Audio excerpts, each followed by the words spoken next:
Praise the lord. మత్తయి సువార్త 23వ అధ్యాయము 13 నుంచి 15 వచనం వరకు ధ్యానించుకుందాం. ఇక్కడ యేసుక్రీస్తు ప్రభువారు మాట్లాడుతా ఉన్నారు.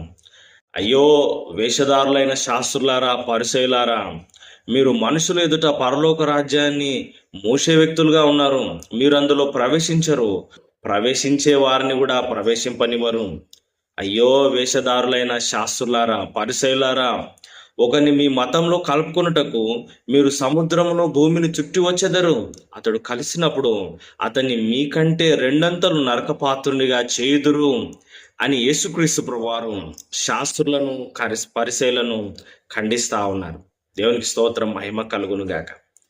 ఈ రోజుల్లో కూడా మతాన్ని బోధించే వారిగా ఉన్నారు, మత విద్వేషాలు రెచ్చగొట్టే వారిగా ఉన్నారు కదండి.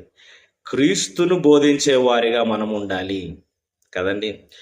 విద్వేషాలను రెచ్చగొడుతూ, మతాన్ని బోధిస్తూ, ఒక ఆచారాన్ని, ఒక పద్ధతిని బోధించడానికి మనం లేమండి. క్రీస్తును ప్రకటించడానికి ఉన్నాము, సిలువను ప్రకటించడానికి ఉన్నాము కదండి. మనుషుల ఎదుట వీళ్ళు పరలోక రాజ్యాన్ని మూసేస్తా ఉన్నారంట. దుర్బోధలు చేస్తా ఉన్నారు. నాలో పవర్ ఉంది, నాలో శక్తి ఉంది, ఇక నేనే దేవుణ్ణి అన్నట్టుగా బోధించే వాళ్ళు కూడా ఉన్నారు. ఏదో 2 అద్భుతాలు జరిగినాయని ఇంకా నేనే గొప్ప వ్యక్తిని అనుకునే వాళ్ళు కూడా ఉన్నారు. అద్భుతాలు చేసేది దేవుడే కదండి, మనిషిని దేవునిగా చెయ్యొద్దు కదండి. వీరు అందులో ప్రవేశించరు కదండి. వేషాధారణ కలిగి జీవిస్తూ ఉంటారు, దుర్బోధ చేస్తూ ఉంటారు.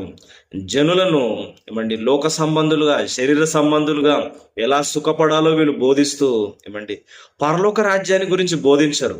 అక్కడికి ఎలా చేరుకోవాలో, ఇక్కడ ఎలా జీవించాలో, యేసు ప్రభు వారి యొక్క 2వ రాకడ గురించి వాళ్ళు బోధించరు. కానీ ఈ లోక సంబంధమైన సుఖభోగాల గురించి బోధిస్తూ జనాలను మైమరిపిస్తూ ఉంటారన్నమాట.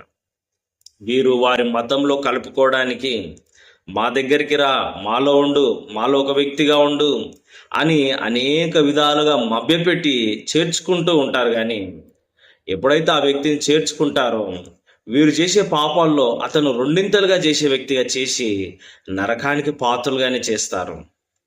మనం ఈరోజు ఆలోచించాలి, మనం మతంలో ఉన్నామా, క్రీస్తులో ఉన్నామా, లోకంలో ఉన్నామా, ప్రభులో ఉన్నామా? మనం క్రీస్తుని వెంబడించాలి, ఆయన నీతిని, రాజ్యాన్ని వెంబడించాలి, బైబిల్ వాక్య ప్రకారం జీవించాలి, ప్రార్థన జీవితం కలిగి ఉండాలి, తగ్గింపు స్వభావంతో ప్రభుని వెంబడించే వారిగా ఉండాలి. మనల్ని మనం హెచ్చించుకోవడం కాదు, దేవుణ్ణి హెచ్చించాలి, క్రీస్తును మహిమపరచాలి, ప్రభునామానికి మహిమ వచ్చినట్లుగా